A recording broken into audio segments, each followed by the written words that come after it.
कहानी की शुरुआत में हम एक शहर को देखते हैं जो भुखमरी और कड़ी मुसीबतों से जूझ रहा है। वहां पर खाने की कमी हो चुकी है, इसलिए सरकार ने अब यह फैसला किया है कि वो अब कुछ गिने चुने लोगों को ही अपने शहर में रखेगी और जो लोग बच जाएंगे वो उन्हें मार देगी। और ऐसे में वो पिछले 3 महीने से यही करती आ रही है। इसी बीच हम एक कपल को देखते हैं जिसमें लड़की का नाम है मिया और आदमी का नाम है जोनस।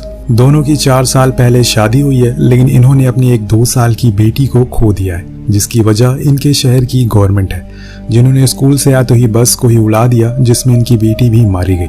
लेकिन ये दोनों नहीं चाहते कि इनके आने वाले बच्चे की भी साथ यही अंजाम हो। मिया अपनी प्रेगनेंसी के लास्ट स्टेज पर है और किसी भी समय वो एक बच्चे को जन्म दे सकती है। इसीलिए जोनस ने एक एजेंट से बात करके दोनों के लिए दूसरे देश आयरलैंड जाने का इंतजाम कर लिया है, जिसके लिए इन्हें एक कंटेनर में बैठाया जाएगा जो कि शिप में रखकर ओशियन के रास्ते आयरलैंड चला जाएगा।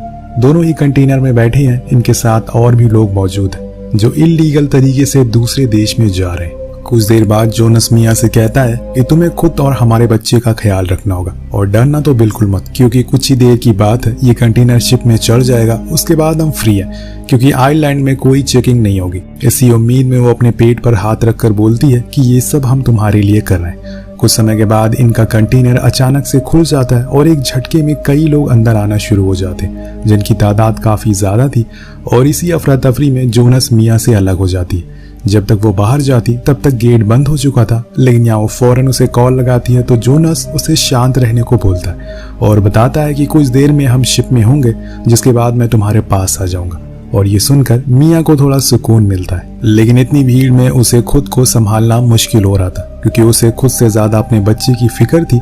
लेकिन क्या करे, वो मजबूर है। इसके बाद ये लोग शहर के बीच से होते हुए पोर्ट पर जाने लगते हैं। कंटेनर में बने कुछ होल से बाहर देखते हैं तो उन्हें अपने खूबसूरत शहर की ऐसी हालत देखकर तरस आता है कि कैसे एक इंसान दूसरे इंसान को मार रहा है, और इसमें बूढ़े और बच्चे भी शामिल हैं। खैर, अब ये लोग 2 घंटे के बाद पोर्ट पर पहुंच जाते हैं, लेकिन यहाँ पर इन्हें सबसे बड़ी मुसीबत का सामना करना पड़ता है, जो कि था चेकिंग। मिया बाहर देखती है तो वहां पर बहुत सारे पुलिस वाले खड़े हुए थे, जिसमें से एक बंदा आकर गेट को खोलता है। लेकिन तब तक ये सारे लोग उस कंटेनर के अंदर बने एक सीक्रेट पैसेज में छुप जाते हैं, जो कि बाहर से दिख नहीं रहा था। लेकिन सीनियर ऑफिसर को कुछ शक होता है, इसलिए वो उस पूरी ट्रक को बड़े ही ध्यान से देखता है और उसे कुछ गड़बड़ दिखती है।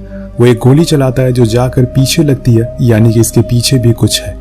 वो अंदर बैठे लोगों से कहता है कि मुझे पता है कि तुम लोग यहीं छुपे हो, इसलिए बेहतर है कि सब लोग बाहर आ जाओ, वरना मैं एक एक करके सभी को मार डालूंगा। कुछ देर हो जाती है, लेकिन कोई बाहर नहीं आता, तो वो अपने आदमी से गोली चलाने को बोलता है और तभी एक लड़की बाहर आ जाती।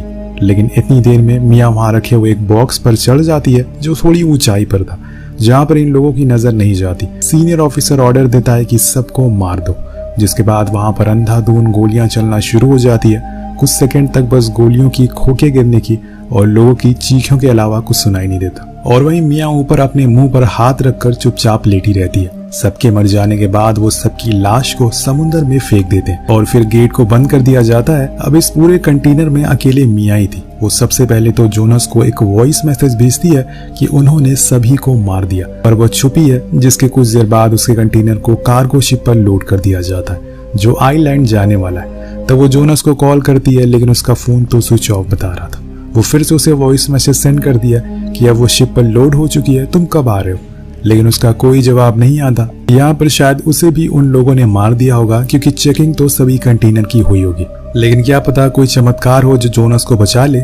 बस यही दुआ मिया के दिल से निकल रही थी। कुछ देर बाद जब शिप चलना शुरू हो जाता है तो मिया वहां पर पड़े हुए कुछ सामानों को चेक करती है, जिसमें उसे एक टॉर्च मिलती है जिसे वो जला लेती है और खुद के ऊपर एक ब्लैंकेट डाल लेती है और सोने की कोशिश करती है। अब यहाँ से उसका सफर बहुत लंबा होने वाला है। अब आधी रात को मिया की जब आंख खुलती है तो वो उस होल से बाहर देखती है। उसे पता चलता है कि उसका शिप तो भारी तूफान में फंस चुका है और धीरे धीरे वो तूफान इतना बढ़ जाता जिससे कि उसे डर सताने लग गया था। वो देखती है कि एक एक करके उस पे सारे कंटेनर गिरना शुरू हो जाते हैं और इन सब में उसका भी कंटेनर होता है। और जैसे ही वो कंटेनर पानी में गिरता है उसे एक तेज का झटका लगता है, जिससे वो वहीं बेहोश हो जाती है। जब कुछ देर बाद उसकी आंख खुलती है तो वो अपने चारों ओर देखती है। कंटेनर में पानी भर चुका था और सारे खून बह रहा था। फिर वो होल के बाहर देखती है तो उसका कंटेनर समुंदर के बीचों बीच तैर रहा था, जो कि बहुत ही डरावना था, क्योंकि ऐसे में वो कैसे खुद को जिंदा रख पाएगी। और इसी बीच वो सबसे पहले तो जोनस को कॉल लगाने की कोशिश करती है, लेकिन अफसोस कि उसका फोन टूट चुका था। लेकिन वो अपने दूसरे फोन से ट्राई करती है, पर वो अभी भी कॉल नहीं उठा रहा था। और तभी अचानक से उसे कुछ लोगों की चीखने की आवाज आती है। वो होल से बाहर देखती है तो वहां उसे वही ग्रीन वाला कंटेनर दिखाई देता है जिसमें उसे जोनस को जाते हुए देखा था, लेकिन इसी समय वो पानी में डूब रहा है। वो उसे फिर से कॉल लगाती है, पर कोई फायदा नहीं होता।